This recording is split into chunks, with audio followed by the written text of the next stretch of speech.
Alright, hi guys, I'm Grovis.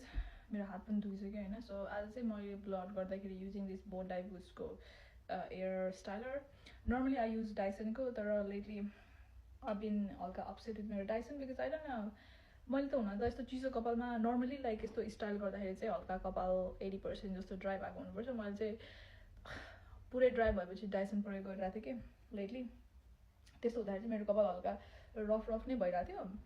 र आज चाहिँ मैले यो बोट डाई बुस्टको अलिक इजी पनि छ क्या यसको. यसले अलिक धेरै पुल गर्दैन क्या कपाल. तपाईँहरूसँग पनि डाइसन छ भने त्यो डाइसनको अलिक पातलो छ नि त राउन्ड ब्रस क्या. यसको चाहिँ त्यस्तो पातलो छैन नि त. शार्कको पनि राम्रै हुन्छ होला. शार्कको पनि मसँग ब्लो आउट चाहिँ छ शार्कको. सो के यो कपाल होइन यसरी रोल गरेर तपाईँले त्यो स्टाइल गरिसकेपछि के यस्तो रोलर्सले होइन यस्तो क्लिप गरिदिनु भयो भने अनि 1-2 घन्टा राखेपछि तपाईँको त्यो कर्ल चाहिँ अलि दिनसम्म बस्छ क्या. बिकज आई सी कुनै भिडियोजहरू पिपल बेला उनीहरूको कर्लै बस्दैन, डाइसनले गरे पनि जेले गरे पनि कर्लै बस्दैन भन्छ. त्यस्तो कर्ल नबस्ने हुँदैन. तपाईँको यसरी तपाईँले क्लिप गऱ्यो भने तपाईँको कर्ल्स बस्छ है. र मैले चाहिँ तलबाट नै क्लिप किन गरेको भन्दाखेरि मलाई चाहिँ धेरै भल्युम चाहिँदैन बिकज मेरो कपाल अलरेडी टेक्स्चर छ होइन. It's kind of like wavy curly खालको कपाल.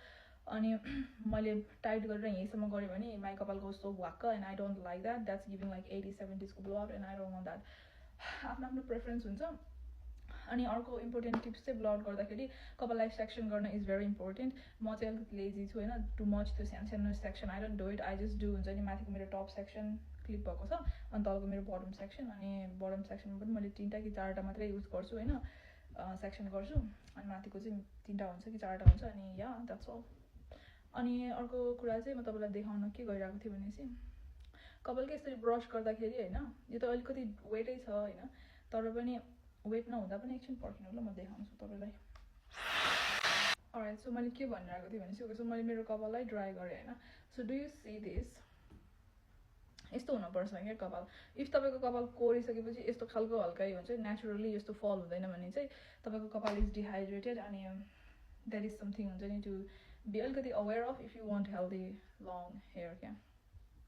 होइन मैले चाहिँ प्रडक्ट्सहरू पनि प्रयोग गरेको थिएँ. लिभ इन कन्डिसनर अनि heat protectant. Always use heat protectant ब्लड गर्दा पनि. But look at this, this is the definition of like तपाईँको हेल्दी हेयर क्या.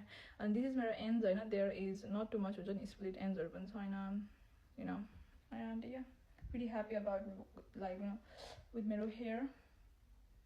Anyways, अनि अर्को कुरा चाहिँ हेयरकै कुरामा होइन, we need to realize that हाम्रो कपाल नेचुरली स्ट्रेट छैन र तपाईँको कपाल त्यो पुफी फ्रिजी ड्यामेज होइन कि तपाईँको कपाल नेचुरली र कर्ली हुनसक्छ.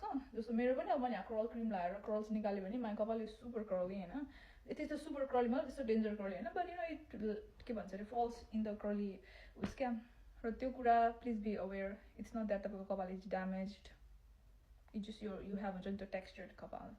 एन्ड या thank you so much for अब वाचिङ. अनि लाइक यु नो आर्मको वर्कआउट भइरहेको मेरो चाहिँ. Bye guys, love you also so much.